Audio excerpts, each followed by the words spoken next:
Some of you may know that I cut off a friendship a few days ago with a toxic person, and since then I've really needed some time to recalibrate myself, and I think I've said to you publicly I don't want to engage in any sort of like nastiness and any sort of maliciousness. Just to clarify, because I realised I didn't explain this, for the past 3 days I've been harassed by one person that some of you know on Twitter, and it's just been constant. There's a really serious point in this topic, and I feel like the only way I can get there is being just working my way there through from start to finish. That's how I feel I can get there the best. So there is a YouTube channel called, well, it was publicly called Sam Abbey. That's what it was called before it changed its name. This channel I came into contact with a few months ago. You know, like, our family's growing very quickly, and I very naively just thought that everyone was your friend, everyone is someone that you should bring into the circle, and I wanted to make everyone friends. I thought we should all support each other. I want to give you a very brief sort of introduction to the channel. I just feel like that's the best way to do things, so things make sense. You know that with me it's evidence-based. I don't like to say things without any evidence, and I think it looks crazy when you do that. And I also don't want to twist things and say this person's this person's that. So I'm going to show you the evidence, and I'm going to tell you my take home, just as always. I just want to clarify. This channel's startup was off Jaclyn Hill. It wasn't like, you know how our video started off talking about, like, I think 5 or 6 of the same gurus, but they weren't put out there to directly attack. There was one nasty comment I think I said in one of my videos, which I apologise for the next day, but I covered different people, and it was from an ethics perspective of me disagreeing with something fundamentally that happened. That's where the entire thing came from. With this channel, the videos appear to have come from obsession with Jaclyn Hill, to the point where Jaclyn Hill's lawyers had to get involved and actually have images covered up in one of this person's videos because they were claiming or making suggestions that Jaclyn Hill was into bestiality,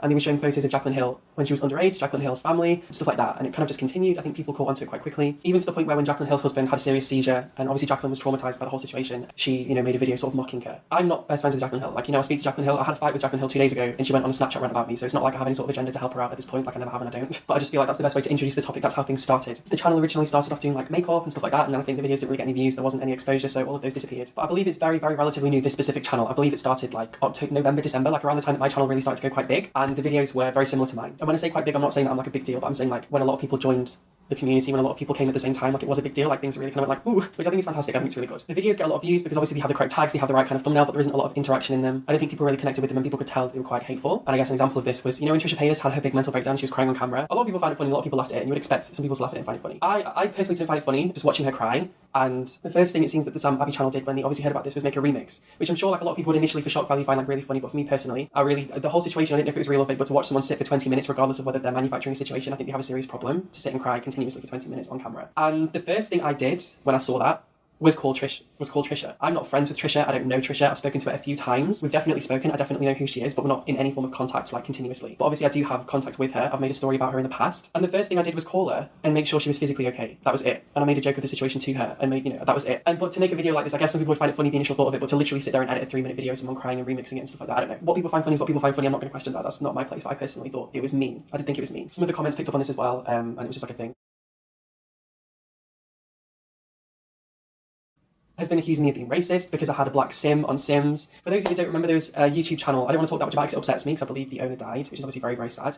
But they had videos, and I can't confirm that, I don't know for definite, but that's what I heard happened because the channel disappeared, and that's what the comments were saying. They had a thing called Keisha Fabu. I don't know if you remember it. It was this very, very extravagant character on Sims. I think it was in a very conservative school at the time, and it was very like proper. And I didn't have a lot of friends. I really didn't have a lot of friends at school. I used to watch this series, and I found it so funny that I bought Sims. I used to play Sims all the time, and I used to listen to this in the background of the series. That was really funny. And anyway, I had Sims of every colour. I had Sims of every type. I had Sims that you would call posh and Sims that you would call, I don't know, less posh. I don't know what the terminology is that's politically correct. After this happened and I disassociated from this person, they've run to my enemies. And if you imagine, could you imagine having a friend and cutting off a tie with them and then watching them run to your worst enemies that they dislike and they fundamentally disagree with to try and share information with them? That's what's happened. And I've really not wanted to get involved, and I really appreciate the number of people that have reached out to me that have been involved, because most people haven't been involved. It's a very small channel. It's not even remotely involved with ours, but a lot of you have reached out to me and said you really admire the way I've dealt with the situation and how I haven't got involved. I haven't been nasty. I haven't said nasty tweets. I have said my fair share of things that have been wrong and I've been reactive, and I've regretted them because it's really not been me. And in this instance, I really feel like I've learned from my mistakes and I've not said anything mean, because I'm not perfect and this is all new to me. But in this instance, I think I've done well not to engage with it, because it shows you how much malicious intent this person has. You know how we do our videos about like copying, like Nikki Tutorials plagiarise me, but we do that as a joke, saying Nikki Tutorials copied my font. Could you imagine? Because obviously like it's a font, like it's obviously not copied. And there was bits which were serious and bits that weren't serious, and I guess that's kind of like the thing I enjoy about my humour. Like I don't let you know when it is and isn't there. But the Sam Abbey channel seems to genuinely think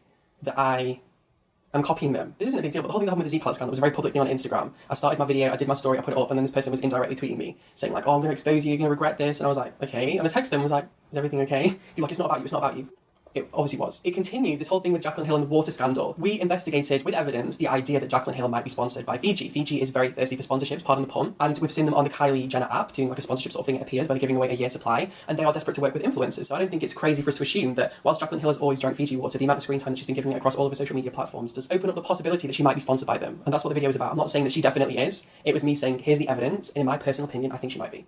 That was it. And all the evidence was completely my own. There was a thing from FameBit which showed that Fiji were actively looking for sponsorships. The reason I know about the website FameBit that I included as my evidence, you know when I did my sponsorship, I asked you if I could do a sponsorship a while ago. I've only ever done one on my channel. And you were like, yeah, that's fine, so I did it. And the reason I found that was because the website FameBit reached out to me and said, we have a sponsorship, would you be interested? Ever since then, like I've known about the website and I've seen Fiji sponsoring on there. People often say to my friend Rich, look, so you copied Karina Kaboom, you copied John Kuckian, or people say to Karina, you copied so-and-so, we're all accused of copying each other because we're all friends. Me, Karina Kaboom, Rich looks like we all know each other. To add to this, I kind of think it's common sense that like, I like to do a mix of investigations and current things that are happening, and I like to try and put my own twist and my own sort of research into everything. But me, Rich and Karina have done the same sort of thing the whole time, and someone new joins and assumes that everything is theirs. I've been super patient, but it's at the point my Cookie fan members are being attacked and I'm being slandered over something that really just isn't true, and it's actually ridiculous. It's like saying news channels are copying each other. If you were to physically take someone's evidence from their video, that would be copying them. But to do a topic that someone says, I'm going to do a topic on this, there's no relevance. It doesn't mean anything. A topic is a topic. Everything is public and everything is current. And I just think like there's no reason to be stressful. Like, if you don't get along with someone, don't talk to them. There's no reason to like constantly like be aggressive or be nasty or anything like that. I don't know if any of you have ever experienced like a domestic violence situation, but you know when someone starts harassing you because they no longer have control of you and they send you 100,000 messages desperate to get your attention, attacking you, praising you. That's really, really how this feels and how this looks. In fact, it looks even worse to me. This really looks like an issue, and this is why I haven't engaged with this person and I haven't given any sort of statements towards this person. This person, Sam Abbey, obviously received a comment of the same nature, and this is a screenshot that I came across with her addressing it when she was accused of copying the research from a particular website. I just thought it was strange to refer to them as overweight college girls. I've made my fair share of mistakes in the past with name calling and stuff like that. I definitely have. I think I've only done it like once or twice, but I've definitely done it once or twice, and I completely own that, and it was wrong. It wasn't me. But in this instance, I was just like, this comes across as genuinely malicious. Like, there's no reason to be angry. Like, when I've said things, it's been in the heat of the moment when I've literally been in a fight with someone that's come for me, and it's like me responding. Another thing that confused me with this is literally a few weeks after this happened and this comment was there, on Twitter, she was saying, oh, what's happening with my GG Girls Guru Gossip? It's a website where basically people can either talk nice things or talk trash about beauty gurus. So she was actively trying to promote bringing them as her audience when she'd already bashed them literally just a few weeks earlier. And it's like the wrong type of response. But with this, it was just like, I don't get it. And this is one thing that gets me a little bit. This person that I've finally disassociated from posted a particular comment saying, I'm not understanding why you will be commenting and why you're still here when you don't enjoy my comment, when you don't enjoy my content. But she exists on social media to like come for me. And I don't like, that's normal, that happens. Like, people are obviously obsessed with people. I don't want to say a lot, and I don't believe in sharing private messages. It's something that you can be done for legally quite badly. And it's something that I personally don't agree with, sharing like actual screenshots and stuff like that. It's definitely not a good option. From my basic understanding, she's not a very happy person. And I think you can gather that from her videos. From what I gather, and this is speculation, I don't think she's that happy with her life, and I don't think she's that happy with her marriage, and that's all I will say. I don't want to say anything personal because that's not me, and I don't want to do that. But this person is like hypocritical. We're all hypocrites. Everyone is a hypocrite. Like, we all do things that we say we're not going to, and then it happens, and we're like, oh my god, do you remember that time? But with this, it seems like, how can you sit there and say like, why would you be here commenting if you don't like my content? Why are you still here? Another thing is Kat Von D plastic surgery, where she kind of went in on Kat Von D and was talking about plastic surgery. I really hate plastic surgery expose videos. I really genuinely do. I really dislike them. Lips are more like plump and they have more of like a nice dainty shape to them. But you can talk about like people having like general surgery, like someone like, oh, here's a before and after, like, whoa, they've changed a lot. Like, you know, that's normal. I don't see an issue with that. But to break down bit by bit what someone's had done. And this is the type of thing, like saying we want to remove unrealistic expectations on young girls, but then not openly admitting that you're having a lot more work done than you talk about. And again, this person didn't really have like a good amount of interaction with those sorts of videos. What they did get a good amount of reaction and interaction with is being associated to me. I was very cordial with this person and I spoke to this person. But I think it's just annoying this time because I've not really wanted to talk about this. I've not really wanted to give it screen time because there's something a lot more serious and I've been trying to figure out legally what I'm supposed to do. This person's been growing off me. Like, this person's, you know, been in my comments. I've referenced them in a few videos, which is really stupid of me. And they've also been using me in their tags for their videos. So for this person to openly say now, like, I've grown on my own, you have nothing to do with me and how I've grown my channel. If that was the case, you wouldn't be using my name in the tags of all of your videos. And the way that she tries to grow is by beating other people down, people around her. It can be people that have channels smaller than her. It can be people that have channels bigger than her, like me and Tati, for example. It's the same thing. It's like, you could put together a valid argument and say there's an issue with affiliate links because people don't disclose them, but to really get in on someone and to just attack them for the sake of them making money, this is something that I think a lot of people picked up on, and it's something that a lot of people are aware of. But the issue that we have is that people don't see this side of this person. When people see things online, and you always have to remember this, if you see an account tweeting you something nasty about someone, you don't know what that account's like, and you don't know what that person's been doing across other social media platforms. With PewDiePie, for those who don't know, Felix on YouTube, the biggest YouTuber, there's a lot of false media about him, and he didn't respond to it, and it grew, and then he did respond to it, and it grew, and it was just a horrible big thing. People will exist to make up nasty stories about you, and I think the main thing to remember is that happy people don't do that.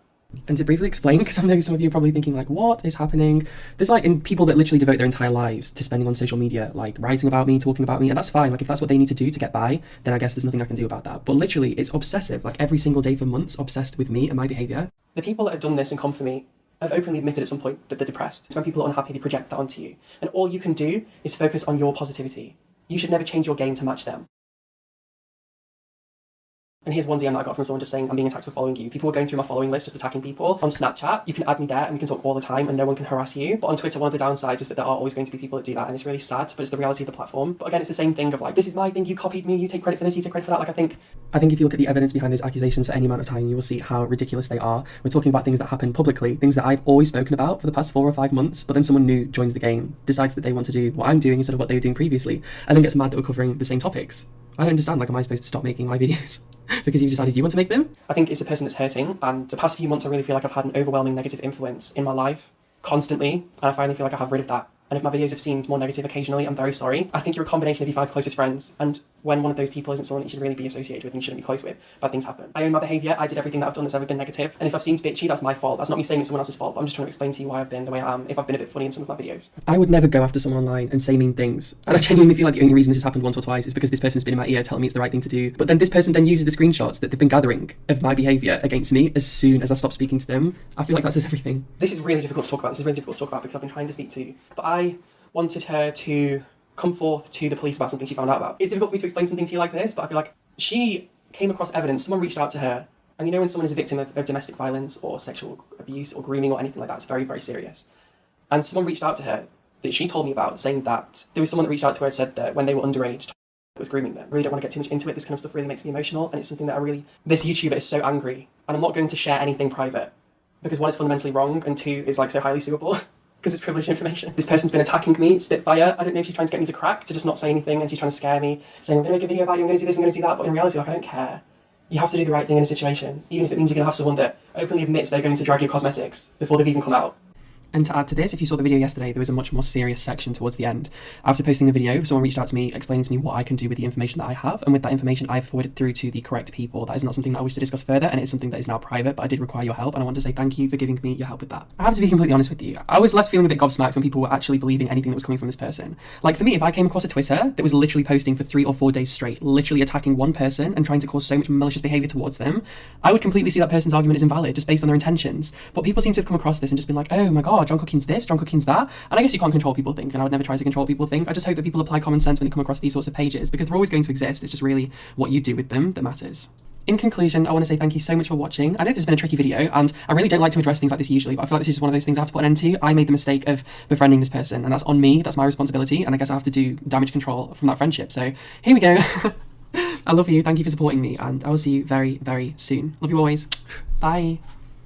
They don't want to go ahead with this evidence because it will compromise a relationship with someone that they get information from. Because when the main priority is growing your channel and you'll play dirty to get there, that's someone that isn't going to necessarily put someone's safety first. And I don't know if this is true. This is not me saying that has definitely groomed someone underage. This is not me saying that. And this is a very serious thing that shouldn't be dealt with on YouTube. But this is something I have no control over. This is something I've really tried my hardest to have her come forth to the police about and put the evidence forwards, but intention is bad, the actions will always be bad. Because I feel like for me to just come out with something just sounds outlandish and ridiculous. But for me to give you a background and show you that this person doesn't have good intentions and then explain to you why I think they're not prepared to go ahead to the police with this information, I'm hoping things make sense to you, and I don't want to be associated with that. And I want you to know I tried my hardest to have this person come forward to the police, because it's not about this person, because this person we're talking about that was underage, it's not underage now and it's not at risk now, but the thing that concerns me is that this could be happening still. That's the thing that concerns me. There's nothing I can do without the evidence. And it's not me like justifying, like, the past 2 days I've really needed to think about this and think about what the best move forward is. And I think me being open with you and just explaining to you what's happened, and that this person is refusing to go to the police because of the sake of trying to grow their channel, it's all yours. I take people under my wing a lot, and when I see someone that I consider to be at risk, I am very, very protective of anyone that I see being in that category. And so it's very important to me to do everything in my power to protect people, and it often gets me into trouble, but that's how I want to live my life. And if that's how I end up getting into controversies, by defending people that I see as needing defending, then so be it. But in this instance, I will not share private messages online, but I will happily share them with the police if it means that someone's safety is, if it means that someone could be safe. I'm really sorry to give you a video like this. This is the fact that someone would go as far as to try and to publicly attack me for days just to try and make me keep quiet about their dirty secrets.